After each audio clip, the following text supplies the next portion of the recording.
Oui, alors vous allez croire que c'est une chasse aux sorcières, parce que, évidemment, les gens qui se sont fait avoir, qui se sont fait pigeonner, bah, ils ont du mal à digérer. Ils ont du mal à digérer les informations qui nous arrivent des États-Unis.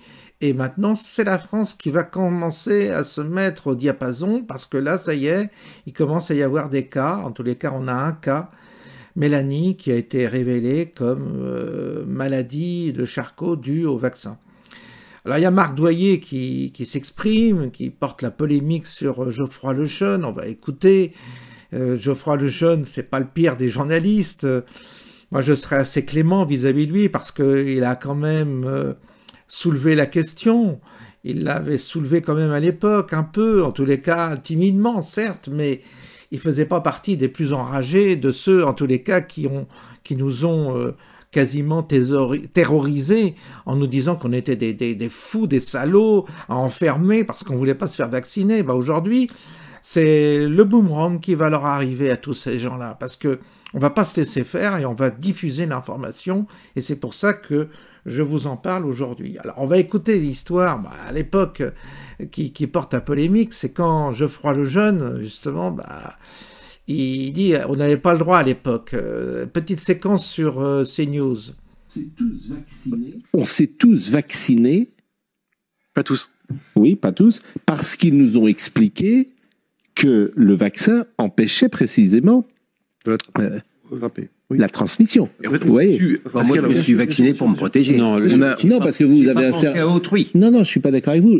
Vous, oui, mais les jeunes de 15-20 ans qui ne risquaient rien... Ouais, c'est vrai. Ils risquaient rien, les jeunes de 15-25 ans. Ils terminaient pas en réa. On les a tous vaccinés en leur expliquant attention, si tu es vacciné, tu vas penser à ton grand-père, ta grand-mère, pour les autres. C'était ça. En fait, on a su assez vite que c'était pas vrai, mais on a été c'était interdit de le dire. Mais évidemment. C'est quand même incroyable. Oui. Bon, il nous reste 2 minutes. On a su assez vite que ce n'était pas vrai, mais on nous a interdit de le dire sur les ondes. Évidemment, cet aveu pose polémique, et c'est pour ça qu'on va entendre Marc Doyer qui digère pas qui n'arrive pas à digérer la pilule. On l'écoute. Bonjour à toutes, bonjour à tous. Alors aujourd'hui, on apprend par la presse, tous les médias s'en font l'éloge, que l'enquête sur la crise Covid ne donnera lieu à aucune mise en examen des ministres de la Santé concernés. Et puis, parallèlement à ça, quand même, vous avez tout un tas de journalistes qui commencent à vous dire que pendant la crise Covid, finalement, on leur a tout simplement dit de mentir, c'est-à-dire de ne pas dire la vérité, de ne pas parler de la réalité, de ne pas dire qu'il y avait des effets secondaires, de ne pas dire que le vaccin ne protégeait pas, qu'ils savaient, mais qu'ils ne pouvaient pas en parler. Alors, je pense à Christine Kelly, je pense à Godefroy Lejeune, et puis à Éric Morillo, qui a donc reçu Godefroy Lejeune et qui en plus trouve le moyen de le féliciter pour son honnêteté, c'est-à-dire l'honnêteté de reconnaître qu'en fait, en tant que journaliste, il a menti, parce que tout simplement, on ne pouvait pas en parler. Alors, moi, je vais vous parler de Mélanie. Là, je m'adresse à vous directement, Christine Kelly, Godefroy Lejeune, Éric Morillo. Est-ce que vous allez aller dire à Mélanie, parce que Mélanie, en fait, c'est une jeune femme qui n'a pas 40 ans, et là, figurez-vous que la pharmacovigilance vient de reconnaître qu'elle avait la maladie de Charcot à cause du vaccin Covid. C'est-à-dire que peut-être que si vous aviez à l'époque fait votre travail de journaliste et que vous nous aviez informés en nous disant tout simplement attention, tout ce qu'on vous dit n'est pas vrai, ça ne protège pas, on ne connaît pas tous les effets secondaires, on ne sait pas exactement ce que vont faire ces vaccins, on n'y serait peut-être tout simplement pas allé parce qu'en fait, en notre âme et conscience, ayant été informés, on aurait pu décider pour notre propre corps. Donc aujourd'hui, vous ne pouvez pas vous contenter. C'est pour ça que moi, je n'ai pas envie de vous insulter, je n'ai pas envie de vous menacer, parce que vous savez, ce n'est pas dans ma manière de faire. Mais quand même, je ne peux pas simplement accepter le fait que vous reconnaissiez, que vous saviez que vous n'aviez pas le droit d'en parler. Parce qu'en fait, en tant que journaliste, vous deviez en parler. Parce que là, maintenant, vous allez l'expliquer à Mélanie. Parce que Mélanie, vous savez, elle a développé la maladie de Charcot à cause du vaccin Covid. Donc ça veut dire que Mélanie, en fait, elle est condamnée. Elle est condamnée à être enfermée dans son corps et ça se finira mal pour elle. Alors moi, j'aimerais que vous ayez la voir dans les yeux et vous puissiez lui dire que finalement, vous étiez au courant qu'elle aurait pu avoir la maladie de Charcot puisqu'on ne savait pas exactement ce que ces vaccins Covid allaient faire. Et puis la regarder dans les yeux. Parce que voilà, vous ne pouvez pas vous contenter de penser ça. Alors je pense aussi à ce que l'on m'a dit moi en disant que non, vous savez, Morissette, ça ne peut pas créer la maladie de Creutzfeldt-Jakob, mais ça a pu la déclencher. Et ça, c'est le professeur Brandl, le spécialiste de la maladie de Creutzfeldt-Jakob, qui l'a dit en France. Donc voilà, tout ça, c'est quand même assez écœurant. Je pense que par rapport à cette enquête sur le Covid, alors on a perdu une bataille, mais nous sommes loin d'avoir perdu la guerre. Tout ça n'est pas fini. Il va y avoir des révélations qui vont certainement arriver par les États-Unis. On a aussi quelques surprises à vous réserver parce qu'on a maintenant un petit peu plus, nous, d'informations sur les contrats, les fameux contrats. Donc je crois que, vous voyez, en fait, vous, journalistes qui aujourd'hui êtes fiers de titrer dans la presse qu'il n'y a pas de mise en examen pour cette enquête Covid, en fait, vous n'êtes juste pas crédible parce qu'il faut savoir que les mêmes journalistes ont traité la famille de Mélanie de complotiste quand ils disaient que la maladie de leur fille venait du vaccin. Et puis aujourd'hui, c'est Pharmacovigilance qui reconnaît. Donc en fait, vous n'êtes plus crédible. Donc qu'est-ce que vous pouvez faire aujourd'hui finalement? Vous pouvez peut-être nous donner plus de tribunes. Vous pouvez de plus en plus en parler. Alors pas pour vous faire pardonner, mais peut-être pour faire un vrai mea culpa. Et puis voilà, réparer toutes ces vies. Alors maintenant, je voudrais aussi m'adresser à Éric Morillo, qui depuis quelques heures nous fait de son cinéma sur les réseaux sociaux en disant oui, le pauvre Godefroy le jeune, il est insulté, menacé, mais pas du tout. Simplement, les gens sont juste complètement terrorisés, sont vraiment révoltés par le fait que des gens savaient et qu'ils n'ont pas dit les choses. Alors c'est vrai que toi, Éric Morillo, je te connais bien, on a passé des moments ensemble, on a cru que tu voulais nous aider. Ce qui t'intéressait le plus, ce sont les vues de tes vidéos, les vues de tes émissions. Je me rappelle quand même de la fois où tu as osé m'inviter dans un petit bout de ton émission et finalement tu m'as juste téléphoné pour me dire « Oh là là, ça a fait des vues ». Tu vois, toi en fait, ce qui t'importe, c'est les vues et nous, ce qui nous importe, ce sont les vies. Voilà.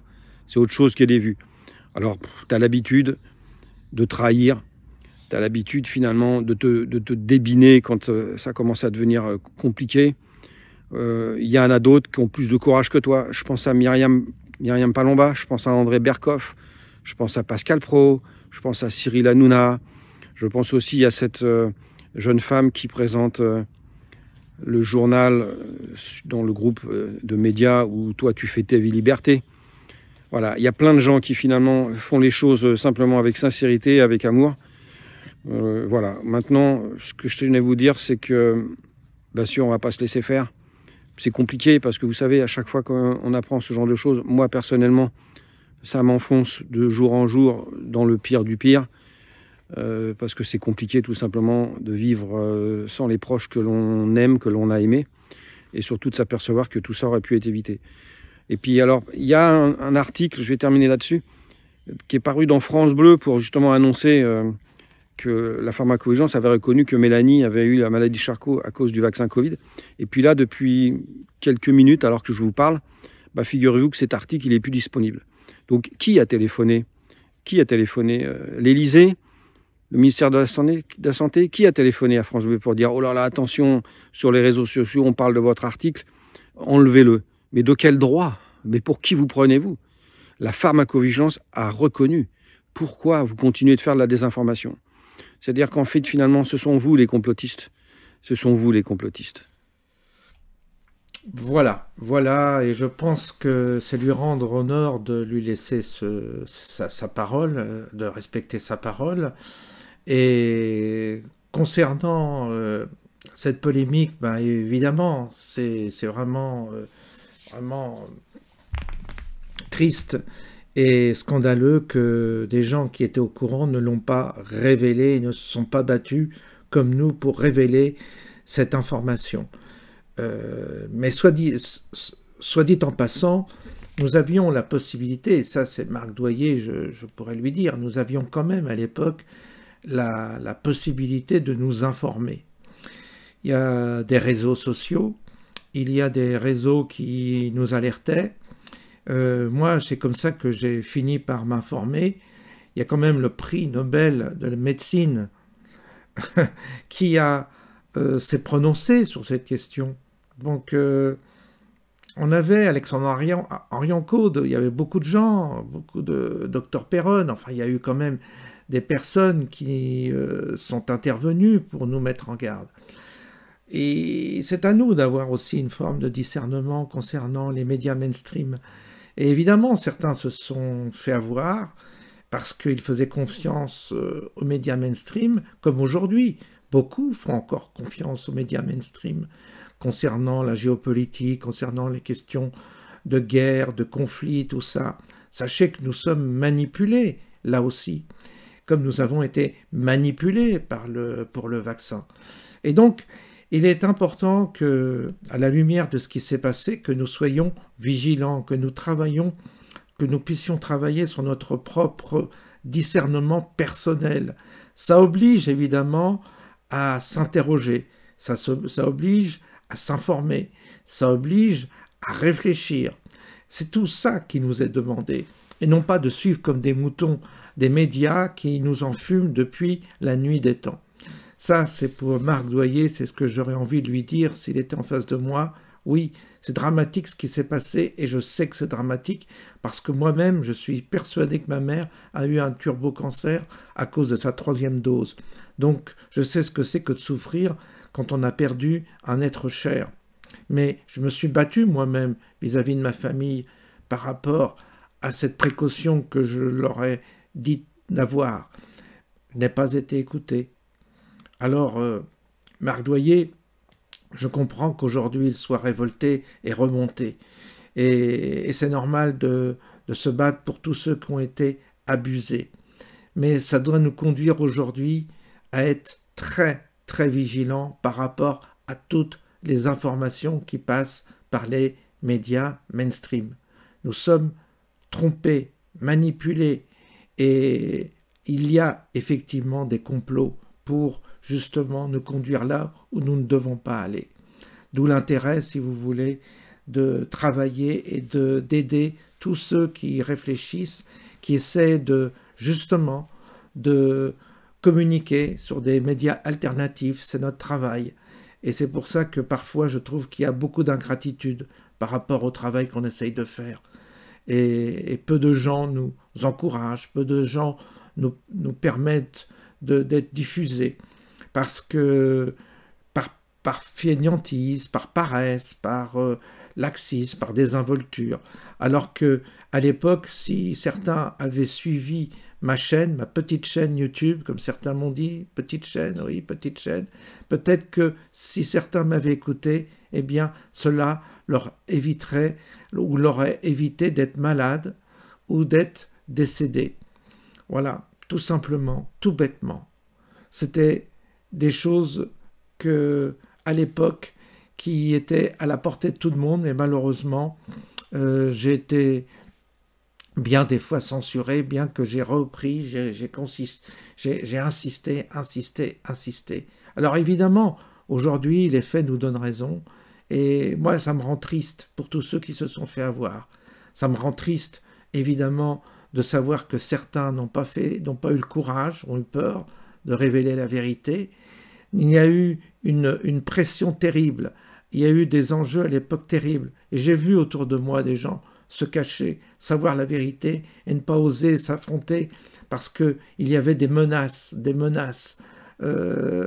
beaucoup de menaces en fait. Et les menaces vont continuer parce qu'aujourd'hui, le fait de révéler ça va entraîner des conséquences juridiques sur tous ceux qui ont permis ce scandale, qui ont même influencé et qui ont même participé à cet empoisonnement généralisé. Car aujourd'hui, qu'est-ce qu'on peut dire? Il s'agit d'un empoisonnement.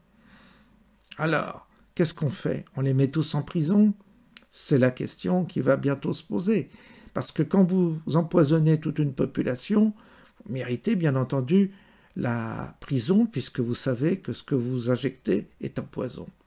D'autant plus que vous avez falsifié pour certains, vous avez trompé, et c'est très très grave ce qui s'est passé, extrêmement grave.